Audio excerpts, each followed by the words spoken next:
In today's exploration of cybersecurity tech news, Russia is invading Ukraine from the north, east and south, but one front that's often forgotten is the war in cyberspace. In this video, I'll be covering everything we know about what the hell is going on in the cyber realm when it comes to Ukraine's invasion.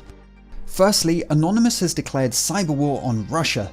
This comes from various Anonymous-related Twitter accounts, and whilst we do have to be careful when it comes to these anonymous announcements, as they can often be made by LARPers just using the brand of Anonymous for attention, in this case we have some real hacktivist action. Following DDoSing from the collective, some Russian government websites have been experiencing technical difficulties. This includes the Russian president website, the government site, and Russia's parliament website, all of which I noticed don't even use HTTPS. Anonymous also briefly took offline Russia Today, the infamous Putin-controlled news outlet. Russia has responded, deploying geofencing to some of its sites. For example, mil.ru, Russia's main military defense website, is inaccessible from outside Russia. Try to load it from a Western IP, and the site literally responds with a meme, HTTP error code 418. This needs some explaining. Error code 418 originates from an April Fool's joke from way back in 1998 by the organization whose job it is to set the standards for TCP/IP. The official standards say that this error code should only be returned by teapots that are requested to brew coffee. So error 418 has become a bit of a meme, and yes, I suppose this is the Russian military memeing at us. Next up, and this is really rather strange, a few days ago I received a message sent to my YouTube channel's contact email. It claimed to be from a Russian aligned hacking group calling themselves the Red Bandits. They asked me to follow them on Twitter. And I get strange emails all the time. This one in particular claimed to be sent by Volodymyr Zelensky, which is the president of Ukraine. I figured this was just someone LARPing for attention and I was about to delete it, until I realised it was sent from a Ukrainian government email address. This got my attention. I checked their Twitter accounts only to see that they had been suspended. I did some googling and found they had an alt account on which they claimed to have gained access to the Ukrainian government mail service and created a script to use their email service to email over 500,000 real emails from a data breach. Suddenly, I don't feel so special just being one of the 500,000. And to further confirm this breach, I noticed the Ukrainian government email login page does warn of accounts being taken over, so it seems they are aware of a breach of some kind.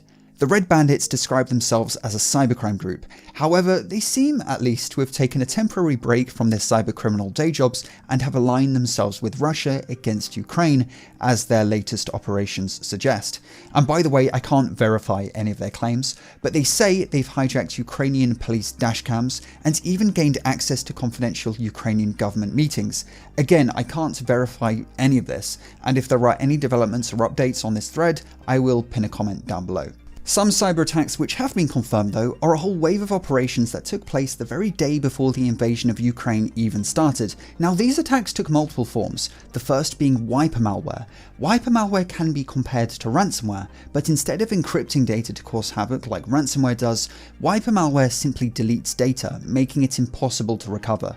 It's clearly a weapon of sabotage rather than a tool cybercriminals can use for monetary gain. The malware was discovered to be installed on hundreds of machines in Ukraine, but since this news is so recent, and of course the targeted organizations clearly have more important things to worry about, we don't know who the victims were or to what extent the attacks were successful, but we can take some clues from a similar string of attacks which took place in January. In those attacks, wiper malware targeted multiple government, non-profit, and information technology organizations all based in Ukraine. The malware was made to look like ransomware. It even had a low-effort ransomware note, a TXT file that asked for 10k in Bitcoin to be sent to a certain wallet, but there was no recovery mechanism inherent within the malware, so this is clearly a disguise. In addition to the wiper malware, the day before the invasion, the Ukrainian government and banks were hit by DDoS attacks. This is the second time this has happened in recent weeks, with the previous attacks being attributed to Russia's spy agency, the GRU. The timing of these DDoS attacks and malware is no accident. They will have been fired off the day before the invasion to create as much confusion and chaos as possible. But Ukraine's defense ministry has other plans, and what I'm about to tell you is going to sound odd, and it's only come out in the last few hours. Reuters has been reporting that Ukraine is calling on its hacker undergrounds to defend against Russia. In other words, the Ukrainian Defense Ministry has been popping up on hacking forums, trying to encourage cybercriminals to volunteer for service in the military cyber units. This would even include an offensive volunteer unit, which would conduct digital espionage operations against invading Russian forces. So this is what we know so far about Russia's invasion of Ukraine on the cyber front.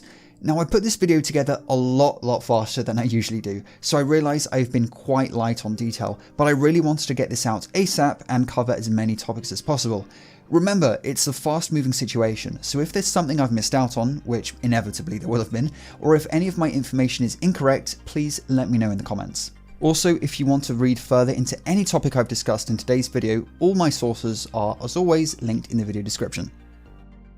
This video is sponsored by Linode, who are giving you $100 worth of free cloud computing. Linode is a totally customizable cloud hosting platform. Whether you're looking to quickly spin up a VPN, website, or host a Kubernetes cluster, Linode has you covered. If it runs on Linux, it'll run on Linode. Linode just announced availability of their NVMe block storage, the first alternative cloud provider to officially support this state-of-the-art hardware at no extra cost to their customers. Linode's philosophy is to focus on providing all the tools a developer really needs at competitive prices. Use the link in the description now to claim your free $100. Thanks for watching, you know the drill, make sure to mutilate the notification bell and follow me on the Instagrams for behind the scenes content, and I'll see you in the next video. Have a good one.